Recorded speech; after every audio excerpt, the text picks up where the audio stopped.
आज अगस्ट 26 एवं आज मुख्य खबर देखो चल जाना समस्त विषय आज मुख्य खबर कौन रही देखो उत्तर ओडिशा रे बन्या और रास्ता उपर आंठु पानी सुओ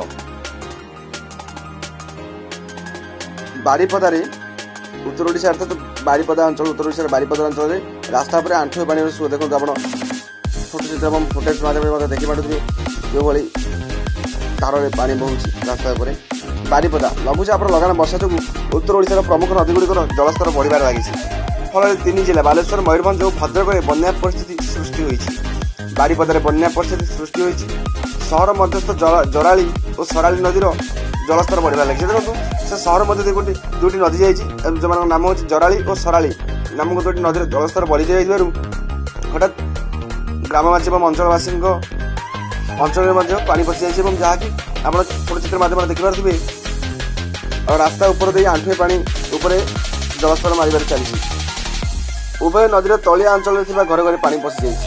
बन्या जल सहर 3, 10, 15, 16 और 17 नंबर वार्ड में पशि जाइए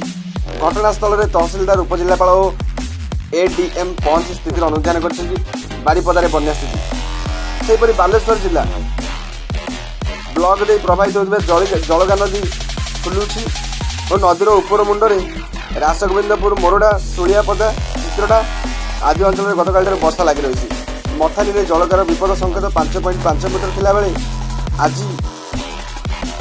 सकाल 6टा सुधा एठारे जलस्तर थिला 6.43 मीटर एमती वर्षा लगी रही बस्ता ब्लॉक 10टी पंचायत सहित पाइकपड़ा अंचल में बन्या होबार आशंका रही अन्यपक्षे लघुचाप जनित वर्षा जो रास्तार घाई हो भद्रक जिला बंत ब्लॉक गेंदुआपड़ा पंचायत में बन्या परिस्थिति सृष्टि होती मुगगड़िया ग्रामवासी जलबंदी अवस्था अच्छा मुगगड़िया गाँव को संजोग कर दुईटी रास्ता गाँव को संजोग कर रास्त चली आंठुए पानी सुओ अन्य रास्त भी घाई होपरी लघुचाप वर्षा जो भद्रक जिले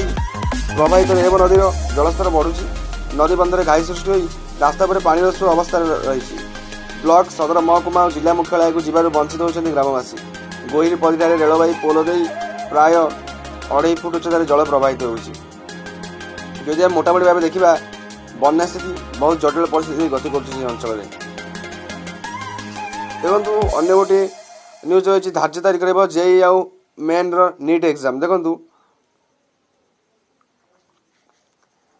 वर्तमान +2 साइंस रिजल्ट प्रकाश पाई सारी एवं ता सहित लॉकडाउन को नहीं डेट एवं तिथि पर तिथि विलंब हो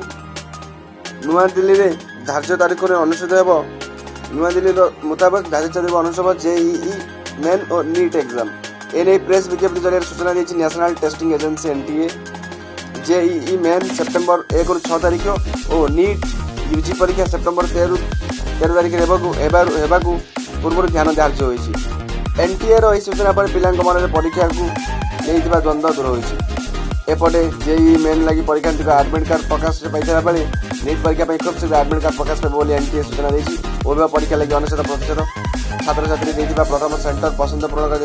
सूचना देती एनटीए से भाई जेईई मेन और सेंटर 570 को वृद्धि कर बेले नीट सेंटर संख्या 2547 रु 3843 को वृद्धि कर परीक्षा केन्द्र को जावाई परीक्षा लगी सुविधा करने राज्य सरकार एनटीए चित्र सूचना था कि जेईई मेन 8,58,000 और एनईईटी यूजी 15,97,000 परीक्षार्थी पंजीकरण कर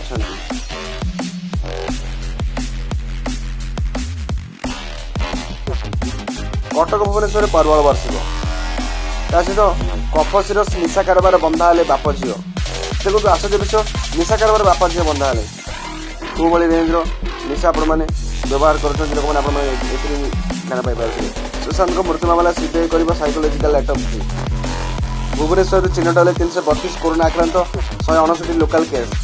इतिहास रखिले जेम्स एंडरसन कटक सहर 125 कोरोना आक्रांत चिन्हट चिंता बढ़ेगा कुंभार सही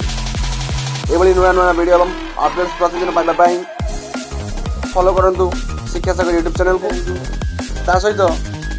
यार बेल आइकन को क्लिक कर सब्सक्राइब करनी फल समस्त अपडेट आप हाथ पांच पाइपर धन्यवाद।